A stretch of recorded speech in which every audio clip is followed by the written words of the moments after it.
Hi friends, நல்ல சுட சுட சாஃப்டாக வாயில் போட்டால் வெண்ணெய் மாதிரி கரையிற கொழுக்கட்டை இன்றைக்கி எப்படி பண்ணுறதுன்னு பார்க்கலாம். அதுக்கு முதல்ல ஒரு கப்பு மாவு பச்சரிசியை நல்லா வாஷ் பண்ணி 2 மணி நேரத்துக்கு ஊற வச்சுக்கணும். ஊறின மாவு பச்சரிசியை ஒரு மிக்சி ஜாரில் ட்ரான்ஸ்ஃபர் பண்ணி 2 கப் தண்ணி விட்டு நல்லா மைய அரைச்சி எடுத்து வச்சுக்கலாம். இதோட கன்சிஸ்டன்சி இந்த மாதிரி நல்லா தண்ணியாக இருக்கணும்.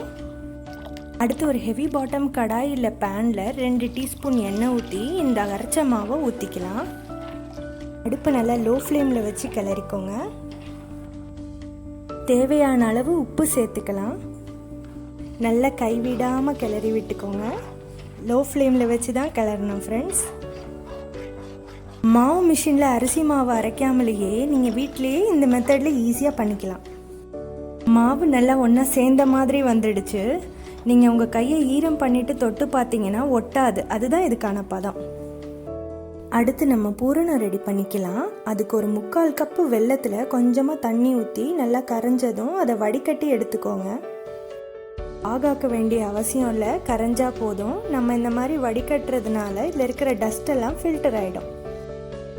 அடுத்து ஒரு கடாயில் 1 டீஸ்பூன் நெய் ஊற்றி 1 கப்பு துருவின தேங்காய் சேர்த்துக்கோங்க. அதை நல்லா 2 நிமிஷத்துக்கு ஃப்ரை பண்ணிக்கலாம். அதில் 1 டீஸ்பூன் ஏலக்காய் தூள் சேர்த்துக்கலாம்.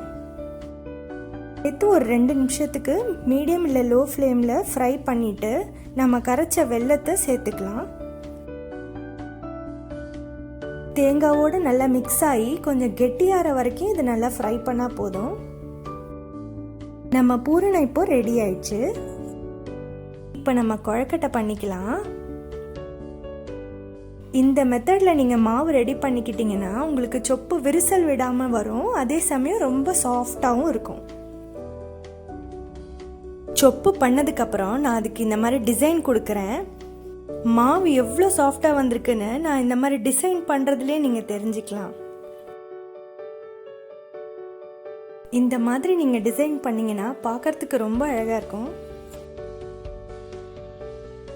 இப்போ நம்ம இதில் பூரணத்தை வச்சு எப்படி க்ளோஸ் பண்ணுறதுன்னு பார்க்கலாம்.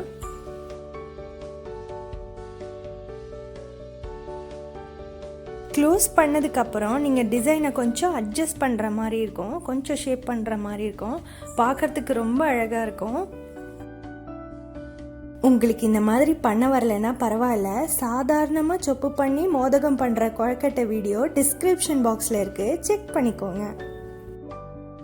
பிள்ளையாருக்கு பிடிச்ச மோதகம் நம்ம இந்த மாதிரி டிசைன் கொடுத்து செய்கிறதுனால நமக்கு ஒரு திருப்தியும் சந்தோஷமும் கிடைக்கும்.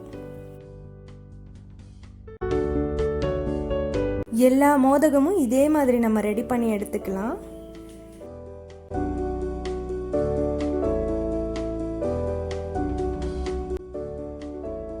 மோதகம்லாம் இப்போ ரெடி ஆயிடுச்சு.